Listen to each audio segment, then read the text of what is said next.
ದೇವರು ಪ್ರೀತಿಸುವ ಪ್ರೀತಿಯ ಬಿಗ್ ಜೆ TV ಪ್ರಿಯ ವೀಕ್ಷಕರಿಗೆ ನಮ್ಮ ಕರ್ತನಾದ ಯೇಸು ಕ್ರಿಸ್ತನ ಹೆಸರಿನಲ್ಲಿ ನಿಮ್ಮನ್ನು ವಂದಿಸಿ ಸ್ವಾಗತ ಬಯಸ್ತಿದ್ದೇವೆ. ಬನ್ನಿರಿ, ದೇವರ ವಾಕ್ಯವನ್ನು ಇಂದು ನಾವು ಅಧ್ಯಯನ ಮಾಡಿಕೊಳ್ಳಲಿಕ್ಕಿದ್ದೇವೆ. ಒಂದು ಸರಿ ನನ್ನ ತಮ್ಮನ ಮಗ ಒಂದು ಪ್ರಶ್ನೆ ನನಗೆ ಮಾಡಿದ್ದು ನೆನಪಿಗೆ ಬರ್ತಿದೆ. ಅದೇನಂತ ಹೇಳಿದರೆ, ಈ 66 ಪುಸ್ತಕಗಳಲ್ಲಿ ಒಂದೇ ಒಂದು ಪುಸ್ತಕ ಚಿಕ್ಕಪ್ಪ ನೀನು ಆರಿಸ್ಕೋಬೇಕಂತ ಇಷ್ಟಪಟ್ಟರೆ ಆ ಪುಸ್ತಕ ಯಾವುದಾಗಿರ್ಬೋದು ಅಂತ ಕೇಳಿದರು. ಅದಕ್ಕೆ ತಕ್ಷಣವೇ ನಾನು ಕೊಟ್ಟಂಥ ಉತ್ತರ ಯೋಹಾನನು ಬರೆದ ಸುವಾರ್ತೆ ಎಂಬುದಾಗಿ ಹೇಳಿದೆ. ಅದಕ್ಕೆ ಅವನು ಆಶ್ಚರ್ಯಪಟ್ಟು ಅದಕ್ಕೆ ಕಾರಣ ಏನು ಎಂಬುದಾಗಿ ಕೇಳಿದಾಗ ನಾನು ಕೊಟ್ಟಂಥ ಉತ್ತರ ಏನಂತ ಹೇಳಿದರೆ, ಯೋಹಾನ್ ಬರೆದ ಸುವಾರ್ತೆಯಲ್ಲಿ ನನಗೆ ಬೇಕಾದದ್ದು ಅಥವಾ ಮಾನವನಿಗೆ ಬೇಕಾದದ್ದು ಎಲ್ಲವೂ ಅಡಕವಾಗಿದೆ. ಯಾವ ರೀತಿಯಾಗಿ ನಡ್ಕೊಳ್ಬೇಕು, ಯಾಕೆ ನಡ್ಕೊಳ್ಬೇಕು, ಯೇಸು ಕರ್ತನು ಬಂದಂಥ ಉದ್ದೇಶ ಏನು, ತಂದೆ ದೇವರ ಆತನನ್ನು ಕಳಿಸಿದ ಉದ್ದೇಶ ಏನು ಮತ್ತು ಇದನ್ನು ಬರೆದಿರುವಂಥ ಉದ್ದೇಶ ಏನು, ಪ್ರತಿಯೊಬ್ಬೊಬ್ಬರು ಆತನನ್ನು ನಂಬಬೇಕು ಎಂಬುದಾಗಿ, ಆತನನ್ನು ಪ್ರೀತಿಸಬೇಕು ಎಂಬುದಾಗಿ ಪ್ರತಿ ವಿಷಯ ಕೂಡ ಇದರಲ್ಲಿ ನನಗೆ ಬೇಕಾದದ್ದಿದೆ. ಅಷ್ಟೇ ಅಲ್ಲದೆ ಯೋಹಾನ 12ನೇ ಅಧ್ಯಾಯದಲ್ಲಿ ತೀರ್ಪು ಮಾಡುವಂಥದ್ದು ಒಂದಿದೆ. ಅದು ಯಾವುದೆಂದರೆ, ನಾನು ಆಡಿದ ಮಾತುಗಳು ಅವೇ ಕಡೆ ಕಾಲದಲ್ಲಿ ಅಥವಾ ಕಡೇ ದಿನದಲ್ಲಿ, ಅಂದರೆ ಜಡ್ಜ್ಮೆಂಟ್, ನ್ಯಾಯ ತೀರ್ಪಿನ ದಿವಸದಲ್ಲಿ ತೀರ್ಪು ಮಾಡುವಂಥದ್ದಾಗಿದೆ ಎಂಬುದಾಗಿ ಹೇಳಿಬಿಟ್ಟು ಯೋಹಾನ 12:48ನೇ ವಚನದ ಪ್ರಕಾರವಾಗಿ, ನನ್ನನ್ನು ತಿರಸ್ಕರಿಸಿ ನನ್ನ ಮಾತುಗಳನ್ನು ಸ್ವೀಕರಿಸಿದಂಥವರಿಗೆ ತೀರ್ಪು ಮಾಡುವಂಥದ್ದು ಒಂದು ಇದೆ. ಅದು ಯಾವುದೆಂದರೆ, ನಾನು ಮಾತಾಡಿದ ವಾಕ್ಯವೇ ಅದೇ ಕಡೆ ದಿನದಲ್ಲಿ ಅವರಿಗೆ ತೀರ್ಪು ಮಾಡುವುದು. ಹಾಗಾದರೆ ಯೋಹಾನ್ ಸುವಾರ್ತೆನೇ ಕಡೆ ದಿನಗಳಲ್ಲಿ ತೀರ್ಪು ಮಾಡುವಂಥದ್ದಾಗಿದೆ ಅಂತ. ಅಂದರೆ ಅದರ ಅರ್ಥ ಉಳಿದ ಪುಸ್ತಕ ಓದಬಾರ್ದು ಅನ್ನುವಂಥದ್ದಲ್ಲ, ಉಳಿದ ಪುಸ್ತಕಗಳು ಕಡಿಮೆ ಅಂತ ಅಲ್ಲ. 2 ತಿಮೋತಿ 3:16 ಪ್ರಕಾರವಾಗಿ ಎಲ್ಲವೂ ಕೂಡ 66 ಪುಸ್ತಕ ಕೂಡ ದೈವ ಪ್ರೇರಿತವಾದದ್ದು. ಇದರಲ್ಲಿ ಯಾವುದನ್ನು, ಚಿಕ್ಕ ಪುಸ್ತಕ ಯೂದನ ಒಂದೇ ಒಂದು ಅಧ್ಯಾಯ, ಫಿಲಮೋನನ ಒಂದೇ ಒಂದು ಅಧ್ಯಾಯ, ಅದನ್ನು ನಾವು ಕಡೆಗಾಣಿಸಂಗಿಲ್ಲ, ಅದನ್ನು ಹಗುರವಾಗಿ ಭಾವಿಸುವಂತಿಲ್ಲ.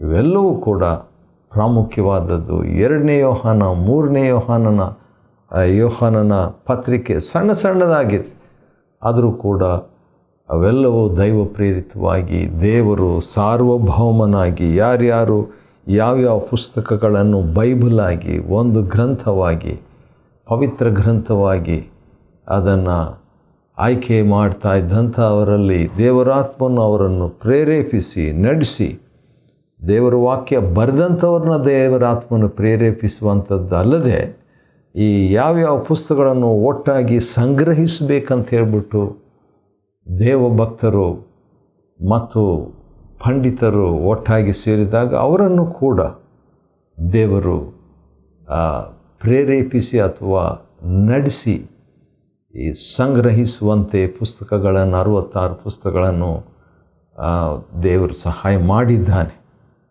ಅದಕ್ಕಾಗಿ ಆತನಿಗೆ ಸ್ತೋತ್ರವಾಗಲಿ.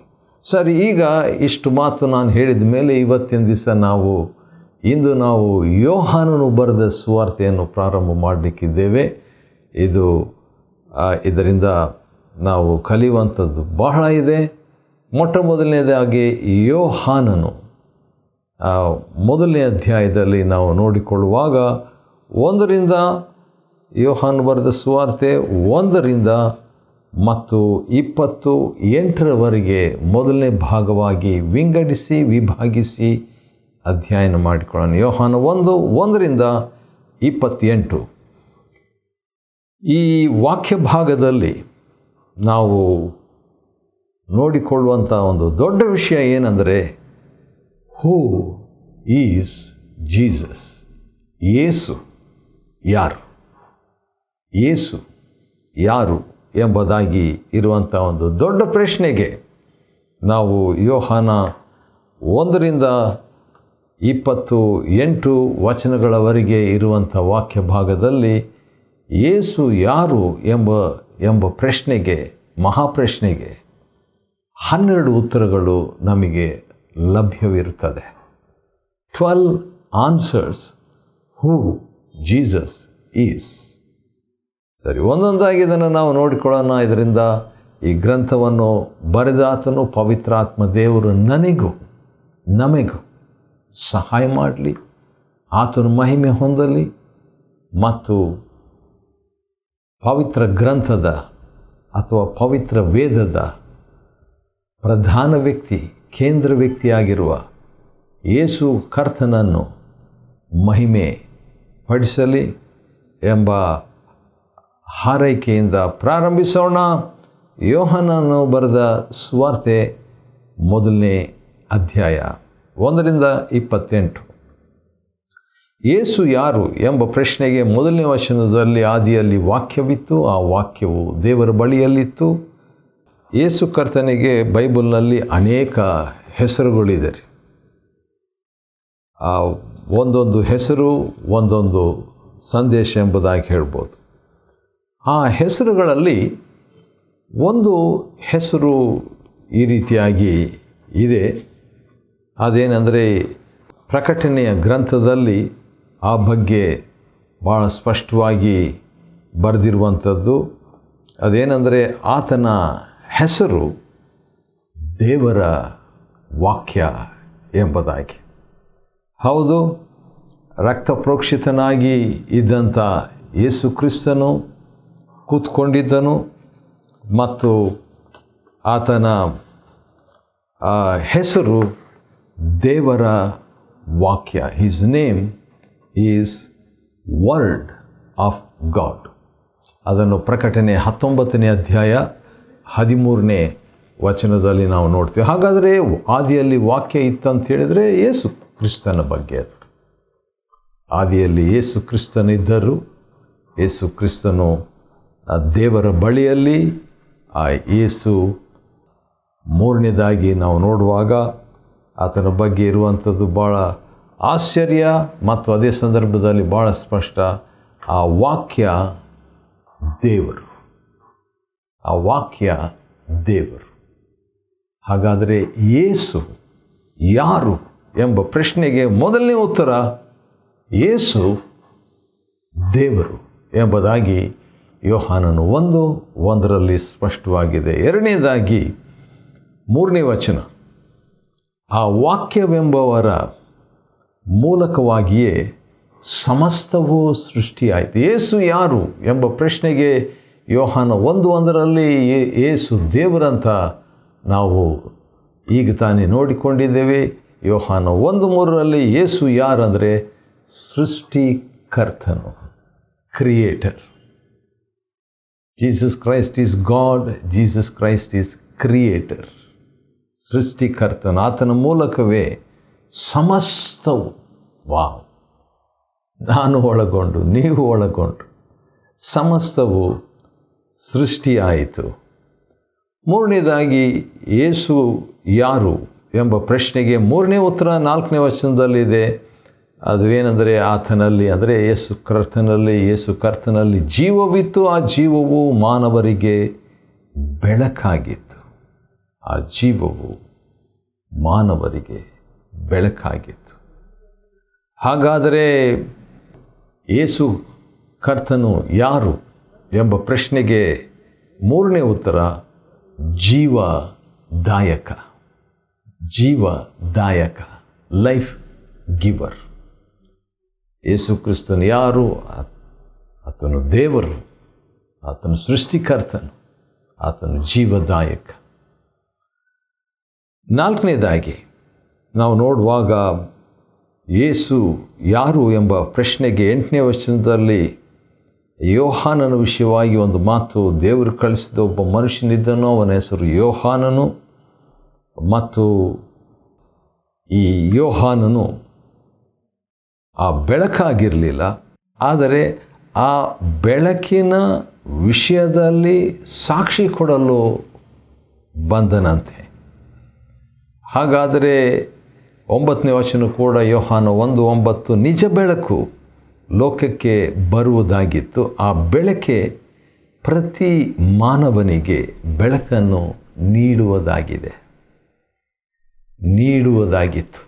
ಹಾಗಾದರೆ ಯೇಸು ಕ್ರಿಸ್ತನು ಯಾರೆಂಬ ಪ್ರಶ್ನೆಗೆ 4ನೇ ಉತ್ತರ ಏನಂತ ಹೇಳಿದರೆ, ಯೇಸು ಕ್ರಿಸ್ತನು ನಿಜ ಬೆಳಕು, ದೈವಿಕ ಬೆಳಕು, ಆತ್ಮಿಕ ಬೆಳಕು,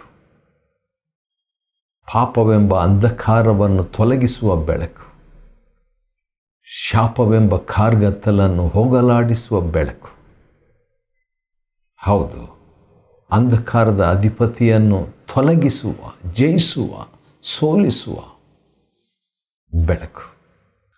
5ನೇದಾಗಿ ಯೇಸು ಯಾರು, ಯೇಸು ಕ್ರಿಸ್ತನು ಯಾರು ಎಂಬ ಪ್ರಶ್ನೆಗೆ 10ನೇ ವಚನ ಯೋಹಾನ ಸುವಾರ್ತೆ 1ನೇ ಅಧ್ಯಾಯ 10ನೇ ವಚನದಲ್ಲಿ ಆ ವಾಕ್ಯವೆಂಬವರು ಲೋಕದಲ್ಲಿದ್ದರು ಮತ್ತು ಲೋಕವು ಅವರ ಮೂಲಕ ಉಂಟಾಯಿತು.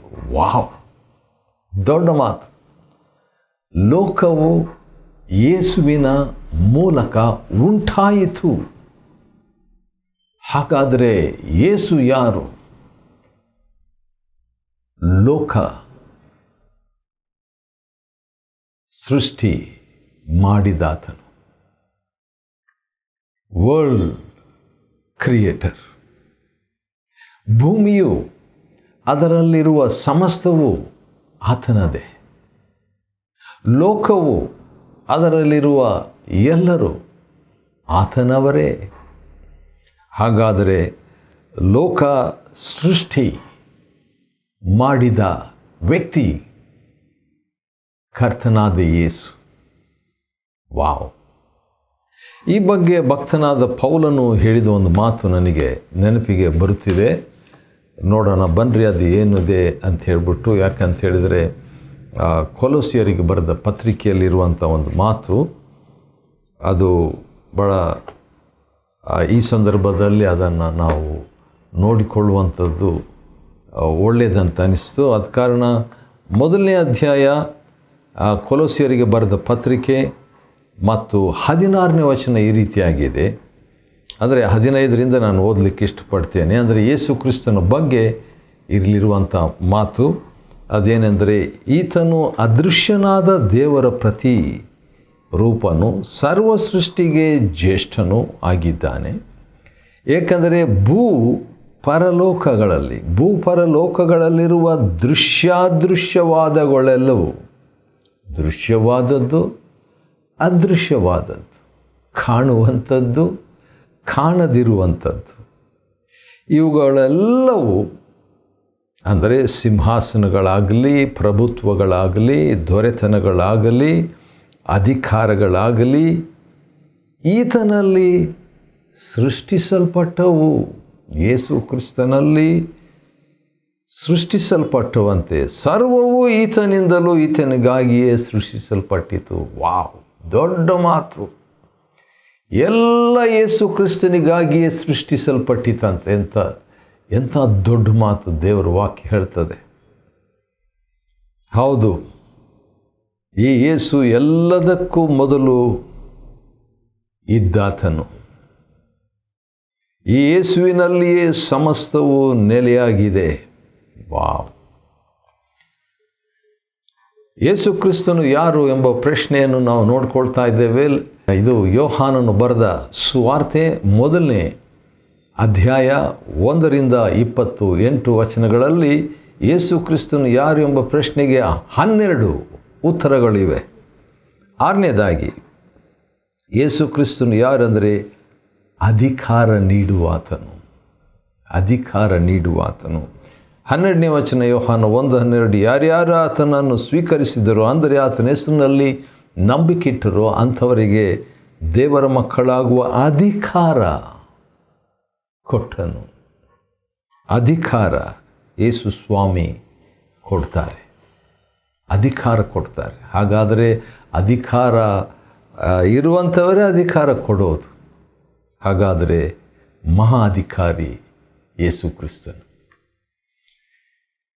7ನೇದಾಗಿ 14ನೇ ವಚನ, ಯೋಹಾನ 1:14 ವಾಕ್ಯವೆಂಬವರು ದೇಹಧಾರಿಯಾಗಿ ನಮ್ಮ ಮಧ್ಯದಲ್ಲಿ ವಾಸಿಸಿದರು, ನಾವು ಅವರ ಮಹಿಮೆಯನ್ನು ಕಂಡೆವು. ಹಾಗಾದರೆ ಯೇಸು ಯಾರು ಎಂಬ ಪ್ರಶ್ನೆಗೆ ಇನ್ನೊಂದು ಉತ್ತರ, 7ನೇ ಉತ್ತರ ಏನಂದರೆ ದೇಹಧಾರಿಯಾದ ಆತನು. ಇನ್ಕಾರ್ನೇಟೆಡ್ ಒನ್ ಅಂದರೆ ಮನುಷ್ಯನಾಗಿ ಬಂದ ದೇವರು. ಅದೇ 14ನೇ ವಚನ, ಯೋಹಾನ 2ನೇ ಭಾಗದಲ್ಲಿ ಆ ಮಹಿಮೆಯು ತಂದೆಯಿಂದ ಬಂದ ಒಬ್ಬನೇ, ನಾವು ಆತನ ಅಂದರೆ ಯೇಸುವಿನ ಮಹಿಮೆಯನ್ನು ಕಂಡೆವು. ಮಹಿಮೆಯು ತಂದೆಯಿಂದ ಬಂದ ಒಬ್ಬನೇ ಪುತ್ರನಿಗೆ ಇರತಕ್ಕ ಮಹಿಮೆ. ಅವರು ಕೃಪೆಯಿಂದಲೂ ಸತ್ಯದಿಂದಲೂ ತುಂಬಿದವರಾದರು. ಹಾಗಾದರೆ ಯೇಸು ಕ್ರಿಸ್ತನು ಯಾರೆಂಬ ಪ್ರಶ್ನೆಗೆ 8ನೇ ಉತ್ತರ ಮಹಿಮೆಯುಳ್ಳ ಆತನು, ಮಹಿಮಾ ಸ್ವರೂಪನು, ಗ್ಲೋರಿಯಸ್ ಒನ್. 9ನೇದಾಗಿ ಯೇಸು ಯಾರು ಎಂಬ ಪ್ರಶ್ನೆಗೆ ಕೃಪಾಭರಿತನು, ಕೃಪಾವಂತನು, ಕೃಪೆಯುಳ್ಳವನು, ಗ್ರೇಸ್ಫುಲ್ ಒನ್. 16ನೇ ವಚನದಲ್ಲಿ ಯೇಸುವಿನ ಪರಿಪೂರ್ಣತೆಯಿಂದ ನಾವೆಲ್ಲರೂ ಕೃಪೆಯ ಮೇಲೆ ಕೃಪೆಯನ್ನು ಪಡೆದೆವು. ವಾವ್, ಕೃಪಾ ಸಂಪನ್ನನು. 10ನೇದಾಗಿ ಯೇಸು ಕ್ರಿಸ್ತನು ಯಾರು? 17ನೇ ವಚನ, ಧರ್ಮಶಾಸ್ತ್ರವು ಮೋಶೆಯ ಮೂಲಕ ಕೊಡಲಾಯಿತು, ಕೃಪೆಯು ಸತ್ಯವು ಯೇಸು ಕ್ರಿಸ್ತನ ಮೂಲಕ ಬಂದು. ಹಾಗಾದರೆ ಆತನಲ್ಲಿದ್ದದ್ದು ಆತನು ಕೊಟ್ಟಾಗ ಅದು ಕೃಪೆ ಮಾತ್ರ ಅಲ್ಲ, ಸತ್ಯವು ಕೂಡ. ಕೃಪೆ, ಸತ್ಯ. ಮತ್ತು 18ನೇ ವಚನ ಬಹಳ ಗಂಭೀರವಾದಂಥ ಒಂದು ವಚನವಾಗಿದೆ. ಅದು ನಿಮಗೋಸ್ಕರವಾಗಿ ಓದ್ಬಿಟ್ಟು ಯೇಸು ಕ್ರಿಸ್ತನು ಯಾರು ಎಂಬ ಉತ್ತರವನ್ನು ಆ 18ನೇ ವಚನದಿಂದ ನಾವು ಕಂಡುಕೊಳ್ಳೋಣ. ದೇವರನ್ನು ಯಾರು ಎಂದು ಕಂಡಿಲ್ಲ, ನಿಜ. ತಂದೆಯ ಎದೆಯಲ್ಲಿರುವ, ವಾವ್, ತಂದೆಯ ಎದೆಯಲ್ಲಿರುವ ಏಕಪುತ್ರನು, ಸ್ವತಃ ದೇವರು ಆಗಿರುವಾತನೇ ತಂದೆಯನ್ನು ತಿಳಿಯಪಡಿಸಿದ್ದಾನೆ. ಹಾಗಾದರೆ ಯೇಸು ಕ್ರಿಸ್ತನು ಯಾರೆಂಬ ಪ್ರಶ್ನೆಗೆ ಆತನು ಪ್ರಕಟಿಸುವಾತನು, ತಿಳಿಯಪಡಿಸುವಾತನು. Is A ರಿವೀಲರ್. ಯಾರನ್ನು, ಯಾವುದನ್ನು ಪ್ರಕಟಿಸುವಾತನು? ತಂದೆಯನ್ನು ಪ್ರಕಟಿಸುವಾತನು. One who reveals God, one who reveals God, ದೇವರನ್ನು ಪ್ರಕಟಿಸುವಾತನು. ಯೇಸು ಕ್ರಿಸ್ತನು ಯಾರು? ದೇವರನ್ನು ತಿಳಿಸ್ಕೋಬೇಕಾದರೆ ಯೇಸು ಕ್ರಿಸ್ತನ ಮುಖಾಂತರವೇ. ಯಾಕಂದರೆ ಯೋಹಾನ 14:6ನೇ ವಚನದಲ್ಲಿ ನಾನೇ ಮಾರ್ಗವು ಸತ್ಯವೂ ಜೀವವಾಗಿದ್ದೇನೆ, ನನ್ನ ಮೂಲಕವಾಗಿ ಹೊರತು ತಂದೆಯ ಬಳಿಗೆ ಯಾರು ಬರಲಾರರು. ಕೊನೆಯದಾಗಿ ಯೇಸು ಕ್ರಿಸ್ತನು ಯಾರು ಎಂಬ ಪ್ರಶ್ನೆಗೆ 27ನೇ ವಚನದಲ್ಲಿ ಇದೆ. ಅದೇನೆಂದರೆ ಯೋಹಾನನು ಹೇಳ್ತಾ ಇರುವಂಥದ್ದು, ಯೇಸುವಿನ ಪಾದ ರಕ್ಷೆಗಳ ದಾರವನ್ನು ಬಿಚ್ಚುವುದಕ್ಕೂ ನಾನು ಯೋಗ್ಯನಲ್ಲ. ಹಾಗಾದರೆ ಯೇಸು ಕ್ರಿಸ್ತನು ಯಾರು? ಸರಿಸಾಟಿ ಇಲ್ಲದಾತನು. ಈಸ್ ಅನ್ ಯುನೀಕ್ ಒನ್, ಸರಿಸಾಟಿ ಇಲ್ಲದಾತನು. ಯೋಹಾನನು ಅತ್ಯಂತ ಭಕ್ತಿಯುಳ್ಳ ವ್ಯಕ್ತಿ ಆಗಿದ್ದ, ಆದರೂ ಕೂಡ ಯೇಸು ಕ್ರಿಸ್ತನ ಕೆರೆಗಳ ಬಾರನ್ನು ಬಿಚ್ಚುವುದಕ್ಕೆ ಯೋಗ್ಯನಿಲ್ಲ ಎಂಬುದಾಗಿ ಹೇಳುವಾತನಾಗಿದ್ದಾನೆ. ಅದರಲ್ಲಿ ನಾವು ತಿಳ್ಕೊಳ್ಳತಕ್ಕದ್ದು ಆತನು ಮಿಗಿಲಾದ ಆತನು, ಸರಿಸಾಟಿ ಇಲ್ಲದ ಆತನು. ಯೋಹಾನನು ಬರೆದ ಸುವಾರ್ತೆ 1ನೇ ಅಧ್ಯಾಯ 1ರಿಂದ 28 ವಚನಗಳನ್ನು ಅಧ್ಯಯನ ಮಾಡಿಕೊಳ್ಳುವಂತೆ ದೇವರು ಕೊಟ್ಟ ಕೃಪೆಗಾಗಿ ಆತನಿಗೆ ಸ್ತೋತ್ರವಾಗಲಿ. ದೇವರು ನಿಮ್ಮನ್ನು ಆಶೀರ್ವದಿಸಲಿ.